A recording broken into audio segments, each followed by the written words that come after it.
বন্ধুরা, শুভ বিবাহ ধারাবাহিকের আজকের এপিসোডে দেখানো হয়েছে সতীর্থকে দেখে ঠাম্মি মনে মনে ভাবতে থাকেন, এত বছর পরে সতীর্থ এখানে।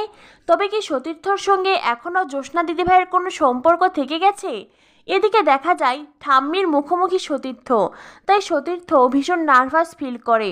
আর অন্যদিকে জ্যোৎস্নাদির মুখও তো পুরো চুপসে আছে। জ্যোৎস্নাদির স্বামীকে সতীর্থ বলে, আজ বরং আমি আসি, আমার কাজ আছে। উজ্জ্বল বলে, না না, আপনি এত বড় একটা সিঙ্গার, তার উপরে আবার আমার বউয়ের কলেজের বন্ধু, আপনাকে তো আজকের পুজোয় দুটো গান করতেই হবে।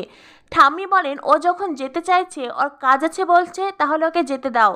উজ্জ্বল বারবার করে ঠাম্মিকে বোঝানোর চেষ্টা করলেও সতীর্থ ওখানে থাকে না, সে চলে যায়। এদিকে উজ্জ্বলের মা নানাভাবে ঠাম্মিকে অপমান করতে থাকেন, কথায় কথায় তাকে খোঁচা দিতে থাকেন। এই কেন তার বড় নাথ বউ এখনও পুজো মণ্ডপে আসলো না?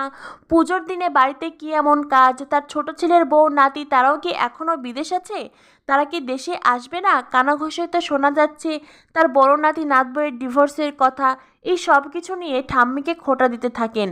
ঠাম্মি বলেন, আমি আজ পুজো নিয়ে খুব চিন্তিত আছি, পুজোর আয়োজন নিয়ে ব্যস্ত আছি, তাই এই সব প্রশ্নের উত্তর দিতে আমি বাধ্য নই। তখনই উপস্থিত তেজদের পুরনো ক্লায়েন্ট তারাও সুধার কথা জিজ্ঞাসা করে, বিয়ের পরে প্রথমবার গজানন পুজোতে কেন বাড়ির বড় নাত বউ উপস্থিত নেই? যদিও তেজের বাবা সকলকে বোঝানোর চেষ্টা করেন যে সুধা আসবে, সকলের একটাই প্রশ্ন, কাননবালা দেবী তো কোনো উত্তরই দিচ্ছেন না। তবে কি ওনার নীরবতাই সম্মতির লক্ষণ? তেজের বাবা বলেন, না না, আমার ছেলে বৌমা সবাই আসবে, আপনারা আর একটুখানি অপেক্ষা করুন।